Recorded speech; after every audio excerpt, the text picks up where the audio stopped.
Madam President, it was an honor for me to speak in front of the Senate Foreign Relations Committee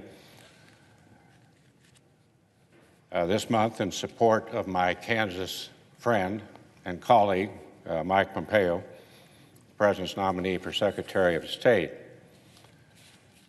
And I said at the time, and I come to the floor today to urge all of my colleagues, despite the comments by the previous remarks, to vote in favor of this uniquely qualified nominee to such a vital role in our administration's cabinet. The point that I'd like to make is that as we go into the very important topics that we have to discuss on an international basis, we need Mike Pompeo, and we need him now. As our nation's most senior diplomat, Mike, I know, will be forthright, he'll be forceful and thoughtful, and yes, he will be diplomatic. He will give the President and the Congress very candid counsel. He is a man of his word. Now, I say all this and think that I at least have the credentials to know Mike and to know who he is and what he's about because I've known him for more than a decade, first as a friend and a business leader, then a congressional colleague, most recently as the leader of our intelligence community. Had some long talks before he accepted that offer by the President, and I thought he was very well suited. Mike will represent American ideals and values backed by the strength of leadership of the free world.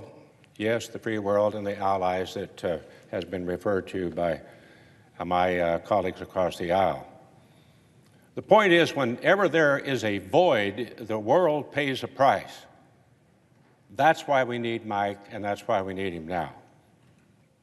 So I'm going to again urge all of my colleagues, all of those who voted in support of his intelligence post last year, and those who now have the opportunity to support this extremely qualified, to vote yes, and to send our senior diplomat to work on the many challenges that face our nation.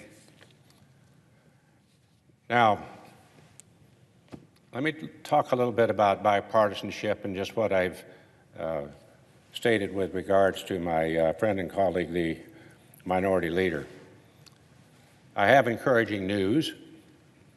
We met yesterday in the Rules Committee and voted to reduce post-cloture debate from 30 hours to 8 hours for certain nominations. I'm not sure we have the 60 votes to pass that, but it's something at least that we're moving with regards to the problem of having 86 cloture votes and not wasting, but at least taking the time or delaying the time. That's 3 months, by the way, with regards to time lost that we could have been working on other issues. We still have to consider this change to the rules on the Senate floor, but in the course of our debate, the minority whip, who is an appropriator par excellence, Senator Durbin, has supported Chairman Shelby's commitment to do all 12 appropriation bills. How long have we been since we have done appropriation bills and voted on amendments on appropriation bills?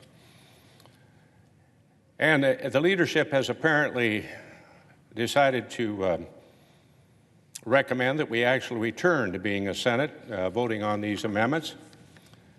Many senators, as I said earlier, do not even know what it is like to serve in a functioning Senate. They hardly know what it is like to operate under regular order, where bills are referred to committee, amended, brought to the floor, debated, amended, and then passed when appropriation bills were on time. Goodness knows we need to get back to that. Now, members of the appropriation committees, right now, without this agreement, prior to this agreement, we're standing on the sidelines, wounded cardinals, if you will, with the shrinking slice of the discretionary pot. So thank you to the minority whip. Thank you to the leadership on both sides for our efforts to get back to regular order. Now, you can take one step further and vote for Mike Pompeo, a qualified and honorable candidate to serve as Secretary of State. Most of the statements that I have heard, I have not paid too much attention to the colloquy on the floor or the statements on the floor, but people who have reservations, it's a walleye speech. While I understand his qualifications, while I understand he has a great background, first in his class in West Point, and while I, then there's the catch. But then on the other hand, I have some concerns, and most of them are in regard to whether or not Mike Pompeo can be diplomatic. I know him. He can be forceful. Sometimes he can be a little stubborn, but he can be forceful. He is well qualified for the job, and yes, he can be diplomatic. So I would hope that we could take this step toward a bipartisan Senate and one further vote and vote for Mike Pompeo, who is certainly qualified. And I say that because the cloth of comedy in this Senate is pretty threadbare. I mean, we have a situation here where we need to return to a sense of comedy here and at least some bipartisanship. That would certainly be also to set aside any personal or partisan concerns and vote for Mr. Pompeo.